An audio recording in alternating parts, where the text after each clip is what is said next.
বিশাল মাঠে সারি সারি দাঁড় করানো নানা ব্র্যান্ডের পুরনো গাড়ি, প্রতিটির সামনেই সাঁটানো রয়েছে লিফলেট। তাতে লেখা রয়েছে গাড়ির নাম, মডেল, ইঞ্জিন নাম্বার, ক্রয়ের সাল, দাম সহ আদ্যপান্ত। পাশেই দাঁড়িয়ে আছেন বিক্রেতা। কেউ গাড়ি সম্পর্কে কোনো তথ্য জানতে চাইলেই নিজেই দিচ্ছেন তার বর্ণনা। প্রয়োজনে দরজা খুলে গাড়ির ভেতরেও সামনের ইঞ্জিন দেখার সুযোগও করে দিচ্ছেন। এ চিত্র রাজধানী ঢাকার মানিক মিয়া এভিনিউ এলাকার রাজধানী উচ্চ বিদ্যালয় মাঠের পুরনো গাড়ির হাটের। দীর্ঘ 25 বছর ধরে এ মাঠে প্রতি শুক্রবার সকাল 8:30 থেকে রাত 8:30 পর্যন্ত চলে পুরনো গাড়ির প্রদর্শনী। মধ্যবিত্ত ক্রেতারা কম দামে ভালো মানের গাড়ি কেনার সুযোগ পান এ হাট থেকে। কার হাট নামের একটি প্রতিষ্ঠান এমন আয়োজন করে আসছে 1999 সাল থেকে। প্রথমত কার হাটটা আসলে সেলার এবং বায়ার দুইটার একটা হাব। ক্রেতা বিক্রেতা দুজনেই এখানে আসেন। সো আমাদের যে সার্ভিসটা আসলে ক্রেতা বিক্রেতা দুজনের জন্য প্রযোজ্য।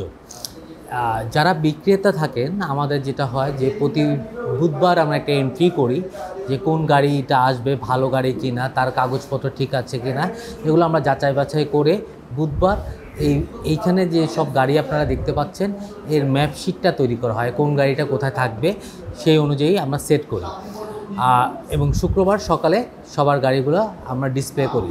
আসলে এই ব্যবস্থাটা শুরু হয়েছে 1999 সালের 13ই আগস্ট। আর যাদের মাধ্যমে এই কারহাটের যাত্রা শুরু হয়েছে তারা এখন বর্তমানে হচ্ছে বাংলাদেশে বিজনেস লিডার বলা চলে।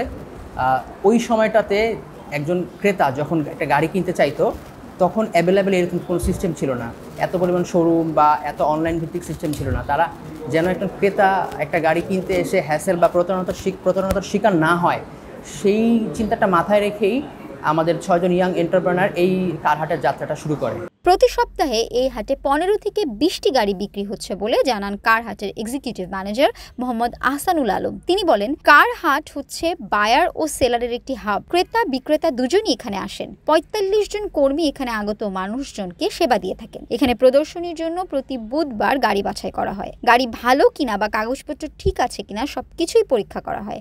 এরপর আমরা ম্যাপ শিট তৈরি করি, সে অনুযায়ী শুক্রবার সকালে গাড়ি সাজানো হয়। আমাদের দক্ষ বিক্রয় কর্মীরা সবাইকে সহযোগিতা করেন।